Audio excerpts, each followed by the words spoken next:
Hello, dear ones. Father Peter John, coming to you from All Saints Orthodox Church in Bloomington, Indiana. Christ is in our midst. This week we celebrated the life of Saint Maria Skoptsova, Mother Maria of Paris, and those who served and suffered together with her. One of those who served and suffered with her was a certain Father Dimitri, and I want to talk a little bit about him today. Saint Dimitri was born in 1904 in Russia. He was the son of an architect, so they had to move here and there because of work, right, where there was a church to be built or a home, things like this. His mother, Sophia, was devout, a devout Orthodox Christian woman. And when Dimitri was 15, in the height of the Bolshevik Revolution, his mother, Sophia, was arrested.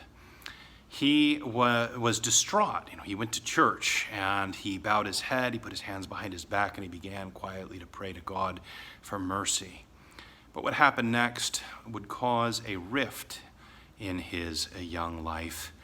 That was when a nun walked up to him and told him that it was not fitting to stand in such a way in church. She had no idea the devastation she was bringing upon this young man.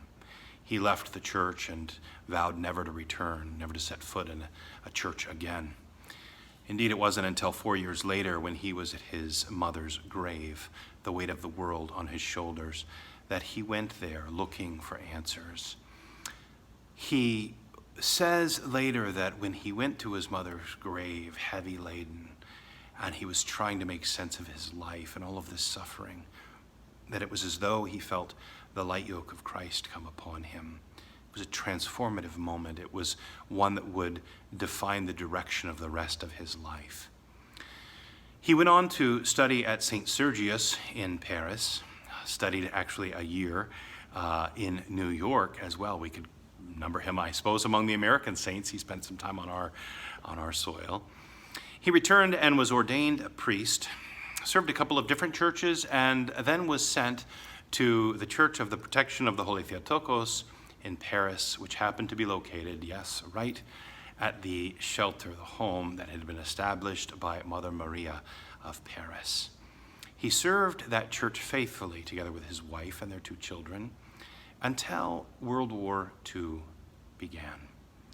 When difficulty reached Paris and the Jews were being rounded up and persecuted, both St. Dimitri and Mother Maria and those working together with them felt this calling to serve those Jews who were being persecuted. They did so at the risk of their own lives and well-being.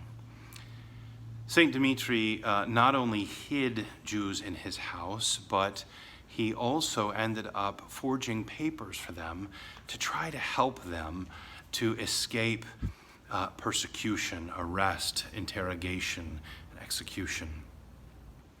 Finally, this work of his was discovered. He was hauled in for interrogation. The interrogator said to him, "These are the things you were accused of," and St. Dimitri said, "Yes, that is what I've done." The interrogator was astonished that he told the truth.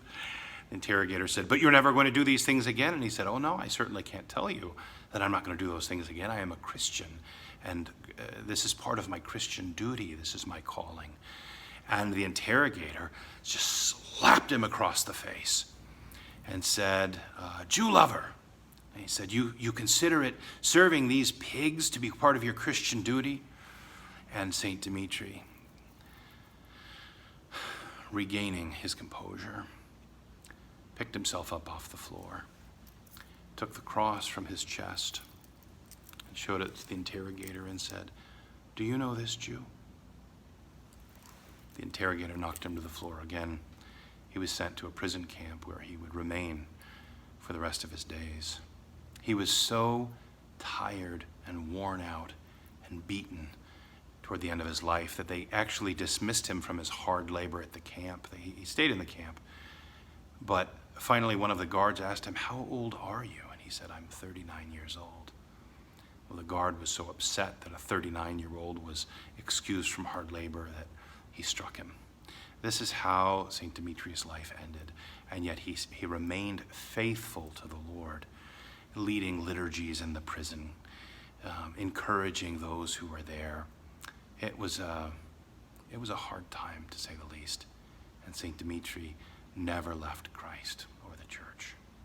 May he pray unto God for us. Christ is in our midst. He is and ever shall be.